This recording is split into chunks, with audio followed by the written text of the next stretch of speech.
Hello and welcome to the Make More Placements podcast. You were joined by myself, Drew Edwards, and Terry Edwards here.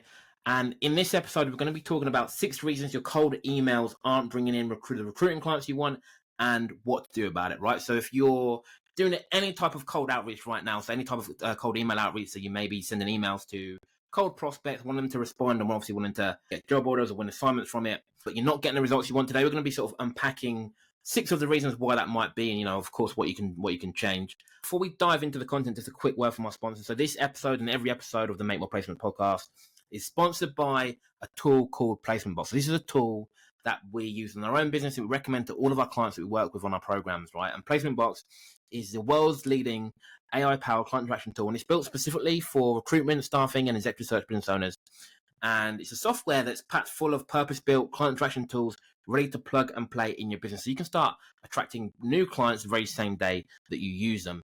And you can go to placementbox.io, that's placementbox.io, and you can sign up for a free trial. So you can test everything out before you make any commitment as well. So that's a word from our sponsor. But look, let's dive into it, right? 6 reasons your cold emails aren't bringing in the recruiting clients that you want and what to do about it. So again, just to sort of overview or I guess summary of why we're doing this podcast episode, right? So for those of you that maybe this is the first time hearing from us, right, what we do is we work with recruitment search business owners all over the world, and effectively we help them, with 3 main things. Is one is going to be their marketing and client attraction, 2 is going to be the sales, so they can convert more of the conversations they're having into clients, and then 3 is going to be the delivery of the service, right?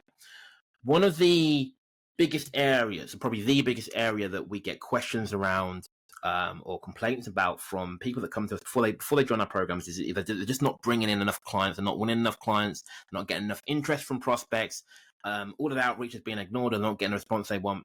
And one of the most popular ways for outreach right now, probably second to cold calling, I'll say at the moment, and probably maybe even taken over that, is cold email outreach, right? So this is where you effectively you have an email database or a list of potential clients, prospects, whatever, and you're emailing out to them to try and get a response for them to obviously engage in your services. And that the type of email could vary, right? Could be like an NPC email, could be an email offering some sort of report, whatever, could be whatever. It doesn't matter what the email is, but it's any cold email or any email to a stranger or a cold prospect that you don't know. That's what we're talking about in today's episode. And what we find is that a lot of these emails are going completely ignored, right? So you're sending these emails out. Some people are doing a lot of emails every single day.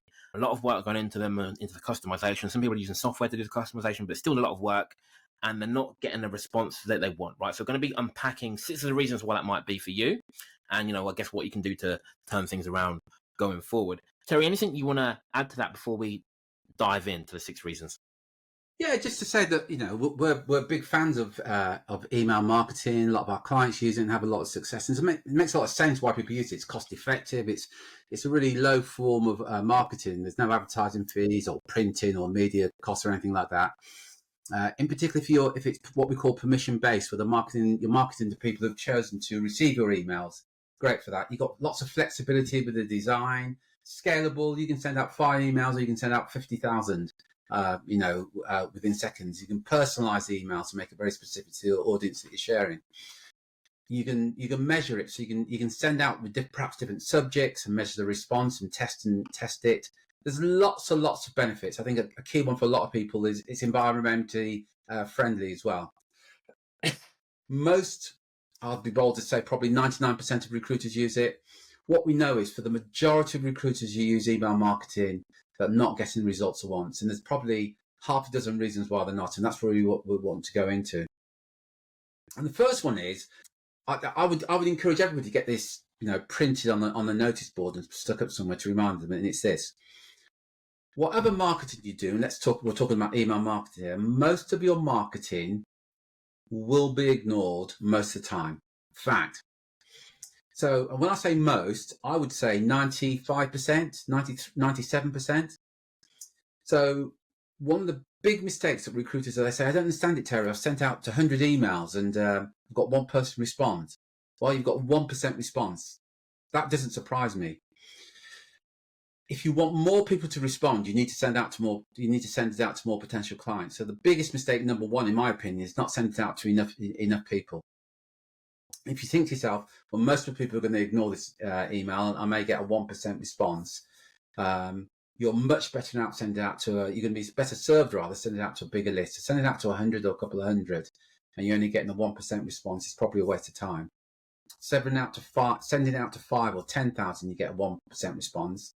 Then it's going to make more sense. You're going to get a much better return. So always remember that most of your marketing will be ignored most of the time, regards to the copy. Large percentage of your emails don't even get opened as well. Add to that as well. So number one is not enough volume. Anything to add to that one, Drew? Yeah, I think you've hit the nail on the head. I think it sounds like obvious, right? I think obviously the more you send, even a bad email, the more people that see it, the better chance you've getting a response, right? But the amount of people that come to us, and as obvious that might sound to you, right? We look at their process and what they're doing, right? And there's just not enough volume there, right? It's not even that they've got a bad email. Maybe the email's good, maybe the copy's good, maybe the content of the email's good. And actually, when you look at their percentage, the percentage of response they're getting is good. And they want more responses. Like just send more. I think one of the biggest like objections or reasons people don't increase the volume is around, and again, I'm talking about specifically about cold emails today, right? The reason people don't increase the volume is, I guess, fear of that rejection, fear of pissing people off. Terry, I guess what advice or what would you say around that? Yeah, look, let's be completely transparent here. Is there a possibility that you're going to piss off somebody when you send out the email? 100%. There is that possibility. And you have to, what we say, you have to what we call roll the punches. If your concern is that you're going to piss somebody off, so you're not going to send any emails, if you're not going to send any emails, you're not going to get any business. Surely you're better off sending out some emails, pissing a few people off, but getting some business. Now, I know for some people they find that difficult.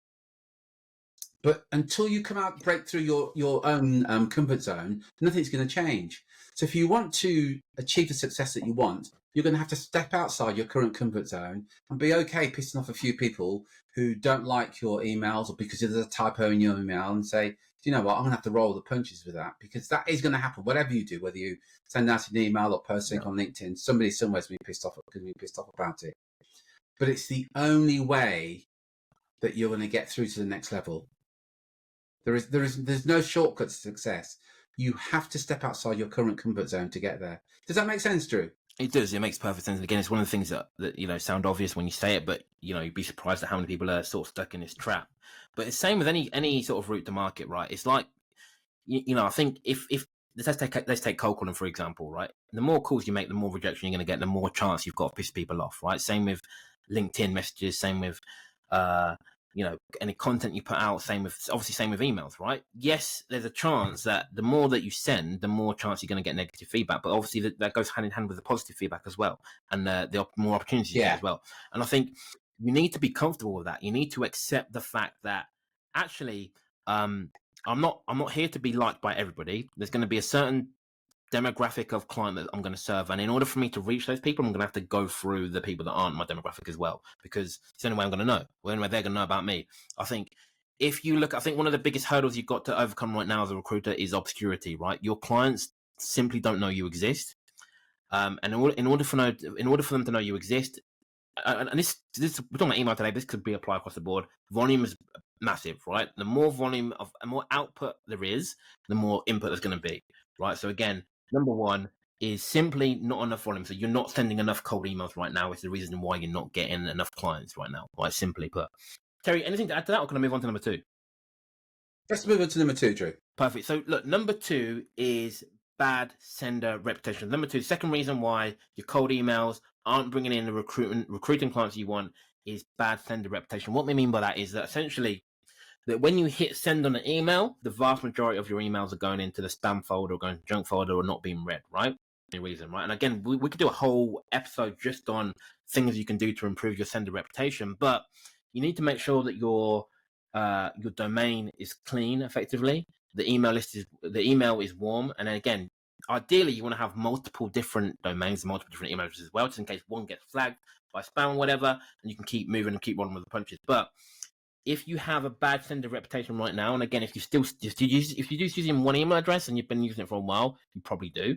that's going to be one of the biggest reasons why you're not getting the response you want. Terry, anything you want to add to that? No, you kind of covered it there, and it's dead easy just to tweak your domain or tweak your email address to overcome that problem. I think the point that Drew made there, if you've been using the same address for some time now, it would be worth looking at. I can almost guarantee that you'll get an improvement in response simply by tweaking your domain or your address, because you may have a bad reputation with a particular address.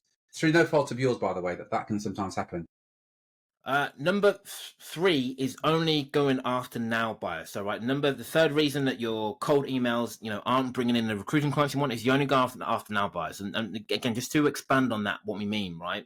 You've got, effectively that every prospect in your database right now, your email database, is going to fall into 2 camps, right? You've got now buyers, people who are recruiting right now, people who have a need for the services you offer right now, and we've got future buyers, people who don't have a need right now, but they're likely to have a need in the future, right? And that could be next month, could be next year, could be 10 years from now, whatever, right? 10 years is a bit extreme, but you know what I mean? They're future buyers, right? What we see commonly is that for probably like 99% of people we speak to, their email campaigns, their cold email outreach is only going after now buyers, right? And if you imagine your entire market, now buyers are the smaller percentage, right? Most people are going to be future buyers, right? It's going to vary. The exact percentage is going to vary from sector to sector. But let's say, for example, in your sector right now, you've got 10% of the market who are hiring right now, and then you've got 90% who are hiring in the future, right? So the biggest chunk of the biggest opportunity is going to be in the future buyers, right? But all of your cold outreach is only going after the now buyers. On top of that, every one of your competitors is also going after now buyers, so it's also got the most competition as well, right? One of the things that you want to make sure you're doing if you want to get better response is, rather than just going after the now buyers, right? So I'm not saying don't do it. I'm just saying don't just do that. Rather than just going after now buyers, you want to have campaigns that also go after the future buyers, right? So give you two complete examples, right? An NPC, for example, most placeable candidate, or an email that says I've got this great candidate, blah blah blah blah. That's going after now buyers, right? It's going after people who want that candidate right now, right? So an email that's going after future buyers is talking, it's giving them something that they can use right now, but isn't necessarily going to be a candidate, right? So it could be a podcast like this, for example. It could be a video training, could be an ebook, could be a report, could be something, whatever. The email is going to be designed to start the relationship rather than to win the business, right? 2 different types of emails. You want to make sure you've got both going simultaneously. Otherwise, you're going to miss this big chunk of the market, the future buyers, and you're going to be only going after now buyers where there's more competition and less response as well. Terry, anything you want to add to that? Yeah, just to reinforce what you said, though, which is critical. Most of your market are future buyers. It could be 95% of your market are future buyers. And that's worth bearing in mind. And in our experience, most recruiters are targeting the now buyers.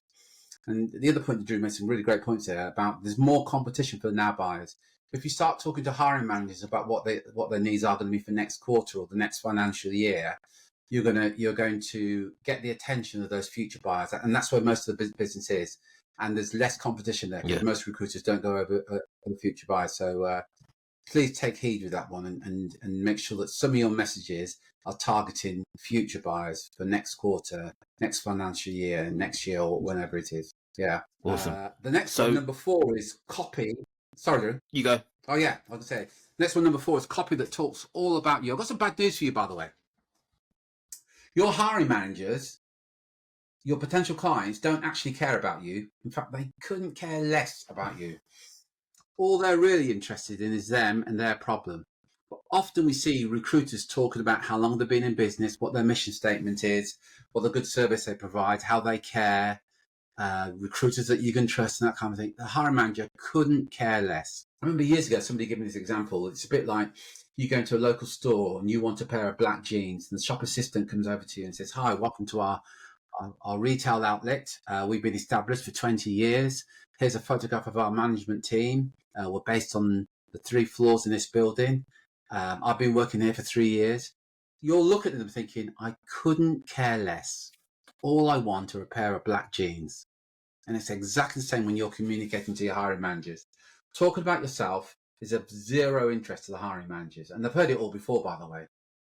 All they want to talk about, all they want to hear about, if you want to get their attention, is the outcome they're going to get that you're going to provide for them. So you saying that you're a recruiter, they've probably got zero interest. You saying, as an example, we've used you guys as examples. Most people listening to this right now are recruitment business owners. If I could talk about introducing you to somebody that could add 150,000 to your annual billings, now I've got your attention. But note, I'm not talking about being a rec-to-rec guy. I'm talking about someone that's going to add 150,000, 200,000 to your annual billings. I'm now going to get your attention.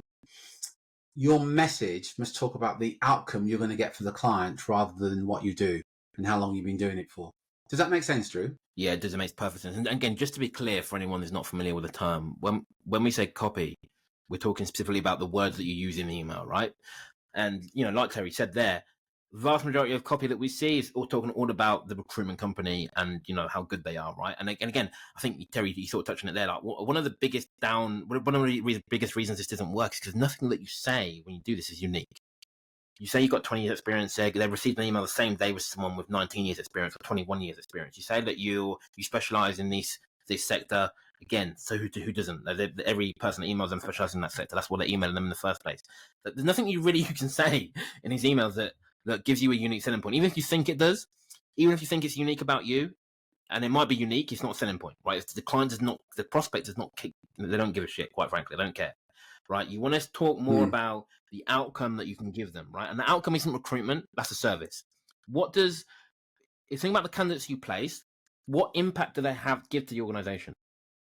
Again, it's going to vary from sector to sector or what candidate it is, but that's what they care about. They don't care about recruitment. They don't care about the candidate even. They care about, what impact is this going to give me, the hiring manager? What impact is going to make to my organization? Or from the CEO, what impact is going to have to business, right?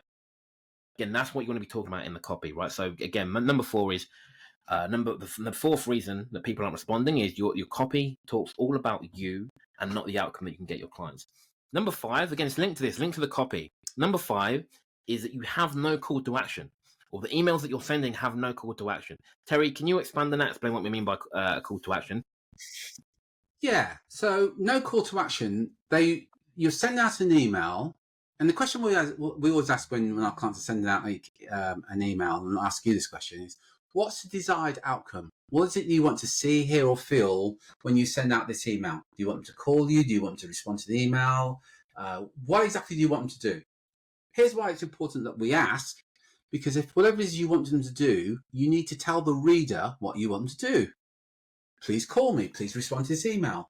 But in the majority of cases, there isn't what we call that embedded command. There's no command telling the reader what to do. So you say you're a recruiter, you say that you solve these problems and you've been doing this for 10 years. That's it. And they go, well, that's interesting. And what we know is all the evidence suggests that if you say to them something, if this is a problem that you're encountering right now, you'd like to discover 3 ways that how you can overcome this problem. Please drop me a line. Please call this number. Please request this free report, whatever it is, to start the relationship to take it to the next level. The majority of recruiters, there is no embedded command. There's no call to action.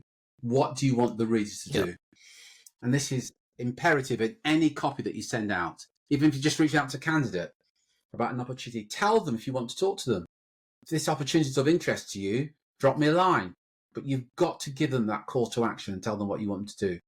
Anything to add to that, Drew? Yeah, again, I think you hit the nail on the head. It needs to be very clear to the person receiving the email what you want them to do next. What steps they're going to take. Is it going to be to reply? Is it going to be to email you? Is it going to be to whatever? Like, what do you want them to do next? And again, it's scary the amount of emails we get, that we review from recruiters that come to us for help, and then we look at the email. They're like, "Hey, we're not getting a response from this email. Can you tell me why?" You read the email, and there's no clear idea or no clear, it's hard, even us reviewing it. What do you want the response to be? Do you want to click a link? Do you want to actually respond? Do you want to call you? What is it, right? So make sure, again, look at all the emails sending out right now. Make sure you're asking the client or they're asking the prospect to do something next, or the candidate to do something next. So again, just to recap quickly, number 1 is not enough volume. 2 is bad sender reputation. 3, only going after the now buyers. 4 is copy that talks about you and not the outcome that you can get your clients. 5 was no call to action. And the 6th and final reason that we're going to cover today in terms of why your cold emails aren't bringing in the recruitment clients you want is that you've got a crap subject line, right? Your subject line isn't compelling enough. And again, this is related to the copy, but obviously, again, just for anyone who's not familiar, subject line is you got, when you receive an email, you get a subject line, right? I'm sure we're all familiar with what that is. when it's a cold email, the thing you need to think about is if it does not get opened, you will not get a response, right? If the email does not get opened, no one's ever going to reply. It doesn't matter how good the copy is in the email. If that doesn't get open in the first place, they're not going to respond. The number one factor that determines whether your email gets opened or not, whether a cold email gets opened or not, and I'm talking specifically about cold emails here, is going to be the subject line. Right? Think about warm email or email to someone you know or sort of from someone you know. Like if Terry sends me an email right now, right? He can have no subject line because it's from Terry. I'm going to open an email, right? And again, if your mum or your wife or your husband sends you an email, they don't need to have subject line. You're going to go based on who it's from, right? Oh, it's an email from Terry, it's an email from my wife, email from my husband. I'm going to open the email regardless, right? When it's someone you have no relationship with, the name means nothing to you. It doesn't matter if it says Terry, it doesn't matter. The name means absolutely nothing. The only thing you have to go on is the subject line, right? So if you haven't got a good subject line, people, and again, when I say good, I mean something that's going to invoke curiosity in the reader, but also doesn't look like a sales email. If it looks like a sales email, it's going to get immediately deleted. Right, we want a subject line that compels the reader or the receiver to open and go to the next step. Right, if we don't have that, you're going to have low open rates. Low open rates means no matter how good the copy is in the email, we're not going to get the response we want. Obviously, not going to get the clients we want. Right. So again, one of the quick fixes you can do, one of the quick things you can sort of go away and do after this call, is go and look at your subject line in the email sending out. Is it compelling enough, or does it look too salesy? Does it look too obvious what the email's about? We want it to be. We want to the emotion we want to lean on is curiosity. Can we make them curious enough to click to open an email? Right? And it's not even a big ask, but can we use curiosity to make them open an email? Terry, anything you want to add to that? Yeah, again, Drew, you hit the nail on the head. It is about the subject line is about getting the reader, the receiver, to open it. Think about how you behave when you get an email from somebody that you don't know. You're going to make, we call it, you run a story about whether it's worth opening this email. You're going to evaluate whether you should open or read the message. If it's a lousy subject matter, you've reduced the chances that your message will actually get opened at all. So things like special offer, massive discount. What you do is you run a story. Oh, here's a sales message, somebody offering me a massive discount. You think it's appealing saying something like that, but it's just turning people off. Something like reference our meeting, real conversation. Now people run a different story. Oh, I spoke to them the other day, clearly, and they're following up on that. Very subtle, but it makes such a big difference. And in most cases, when recruiters are sending out emails, they are very, very poor subject lines. That's causing a problem. Anything to add to that, Drew? Nothing more to add. That brings us to the end today. Again, if you want help, so again, if you're listening live on either Facebook or LinkedIn and you want help attracting clients in your business, you write the word clients in the comments. We'll get one of our team to message you with a free video training and a PDF that shows you what's working for the recruitment search business owners that we help when it comes to bringing more clients into your business. So type the word clients in and then we'll get back to you. We'll be back next week with a brand new episode. Until then, take care, take action, and be relentless. Thanks for joining us. Take care, folks. Thanks a lot, Drew.